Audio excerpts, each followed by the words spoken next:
Rev your engines and fasten your seatbelts. It's time for Thunder Talk with Dan Bailey, keeping you up to date on everything going on this season at Mississippi Thunder Speedway. Thunder Talk is powered by Arcadia Chrysler, Dodge, Jeep, and Ram. Now, here's your host, Dan Bailey.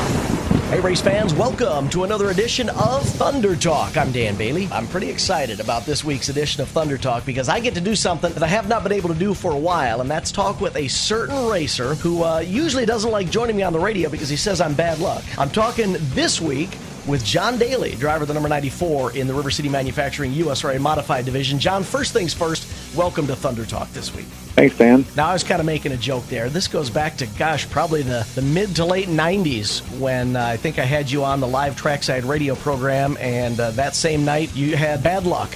And you, jokingly, I know, kind of said that it was my fault. But it brings up an interesting question. Are you at all a superstitious sort of race car driver, or are you just being silly with me?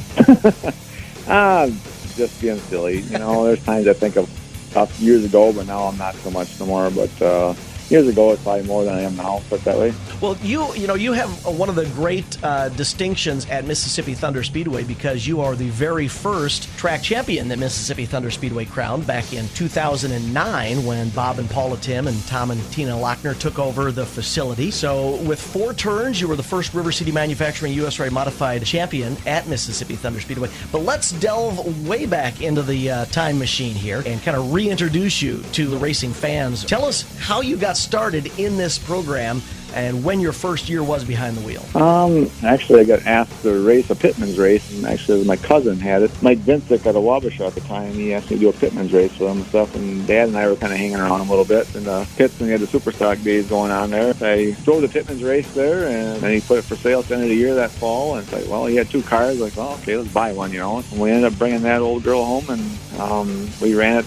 Actually ran it that fall. We ran it for the pumpkin races. And I had Lonnie Ernie help me set it up at the time. It had a whole bunch of leaf springs in it at that time, and we used it that year. And then the next year we cut it all apart and put coils in the back of it. So it kind of got started back in 1994 with that old super stock back in the day, a home-built super stock from Mike Vincic. Was it the 94 season that you ran the first full year? Did you actually get it out at the end of the year in 93? Or was it the end of the year 94 when you came out for the Great Pumpkin Race?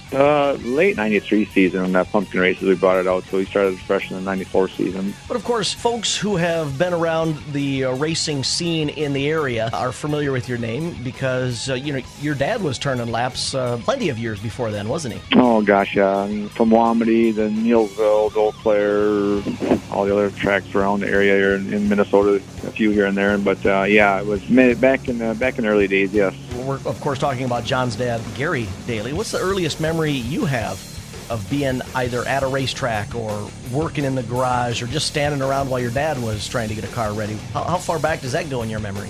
Probably, in the early 70s, going to the races in Fountain City, and then going to Neilsville, Friday night I was in Fountain City and Saturday night going to Neilsville, probably when I was 3, 4, 5 years old, probably back in that era, I guess. I remember going there and I remember Dad hitting the wall really hard one time in Neilsville and the whole back end came up and I could walk underneath it. I remember that back in the day, back in mid-70s, and stuff, late 70s. So you have been around racing for a long time, but let's talk about your career. If we look back to 1994, you've enjoyed a lot of good seasons behind the wheel, haven't you? Ranging from your super stocks to your modifieds. Yeah, it's been good. We bought a different car in '96. Actually, from Donnie Drew. It was second at national points in affordable chassis, and ran it that year in '96, and then in '97 we ran it in '98. Won my first track championship in the super stock division in Fountain City, and then we had a lot of bad motor issues in '99, and we came back and won in 2000. So that's how that went with the super stock. And then in 2001 we got the modified. Bought a dirt dueler from the Les Gilman stables. Ran that up till I think it was 2007. And I bought a Skyrocket from Ron Kunkel that raced in Arcadia. And I bought a Brad Waite Skyrocket in 09. Didn't like that one that much. Got the old one back out, the 07 back out again, and ran that up till 2016. And I'm been running the Rocket by Ruhlman now and Edge Racing Products. So a trio of championships, a couple in the Super Stock, of course the 2009 in the Modified, and a host of feature and heat race wins through the years. It's been, it sounds weird because I remember, your first year behind the wheel of the Super Stock, and it seems when you and I talk, it seems like just yesterday, right, when you were first getting started. But we start adding up years. It's been a pretty lengthy career for you, hasn't it? Yes, it has. Yeah, it seems like yesterday I was just first getting out there that Super Stock. When we ran them, we had 30-some cars every night, and just to try and make into the feature was huge, by running contests and all that stuff. It's just a little different compared to what it was back then. So tell us about the 2021 season. I know that we're only, 4 or 5 events into the season, what with the rainouts that we've had this year. But if you were to kind of take an overall look at where you are thus far, you're coming off a great run last Friday night at MTS, finished second during the River City Rumble. Good run for you in the number 94. How would you categorize this first early portion of the 2021 season for you? We came out with a new motor this year, and we wrecked it in the heat race. The opening night there was pretty much hammered down racetrack, and we had an extra noise in the motor. I didn't like the noise of it, so we ended up pulling that out, and we put the spare in I've been running for the last year and a half. I'm running that now. Don't really want to run it no more than I have to, but just with the situation of everything being backed up in parts, I'm still waiting for a piston for that motor, and I just got word maybe it might be in this week. So, it's just been a slow start. We've been struggling. Just last week, I think was the best track we had all week and all year, and we could run the whole track, which was pretty nice. So you're mentioning the track conditions there. Are you a heavy hammer down sort of racer? Do you enjoy your track to be super tacky? Do you like it when it gets dry, slick? What sort of track do you prefer? If you could be in charge of getting the track ready each and every Friday, which one is either the most fun for you, or do you feel like you get the most success on? Just that a good track that we can run clean on, and just got to keep it clean. That's the biggest thing. It just seems like the car I got just doesn't like a crumbly track, a dirty track.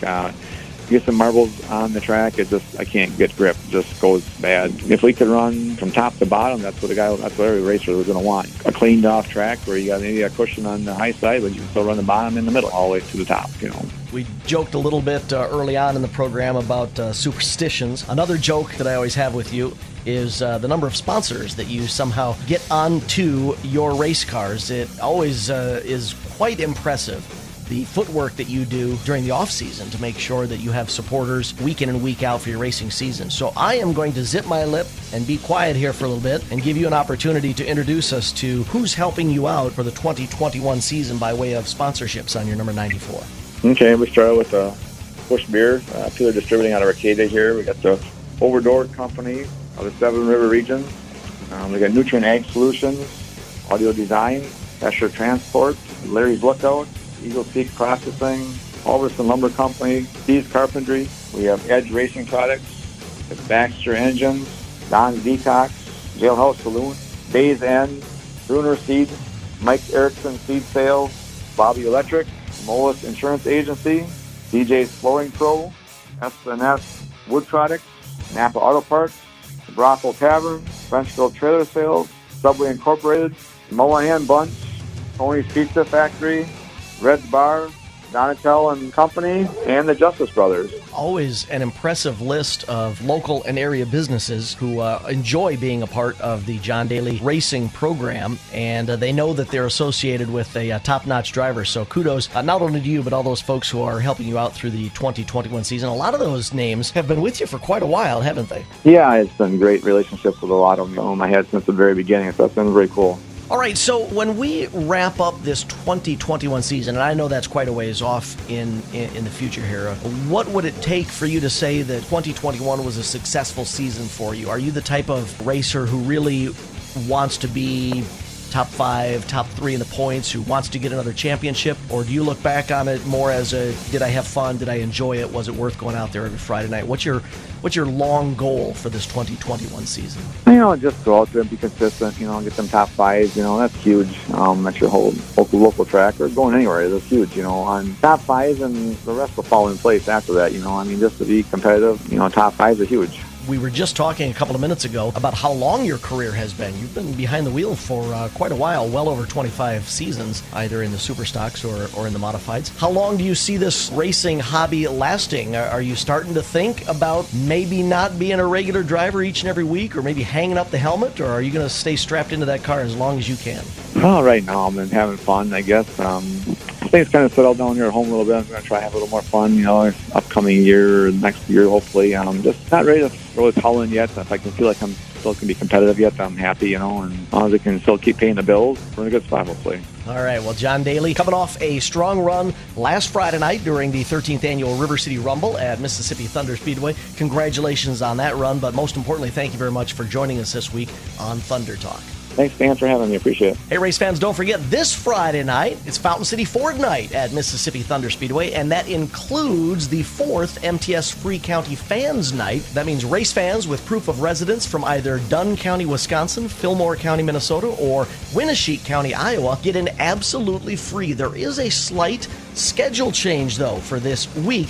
Due to the high temperatures that are anticipated on Friday, the grandstands will open at 6:30, and the first green flag will actually be at 8 o'clock. So we're pushing the program back about 45 minutes. Hopefully by that time, the sun won't be plastering down on the track or us race fans in the grandstands, and we'll have a great night of action this Friday at Mississippi Thunder Speedway. Of course, follow MTS on all their social media platforms and look them up online at the official website, MississippiThunder.com.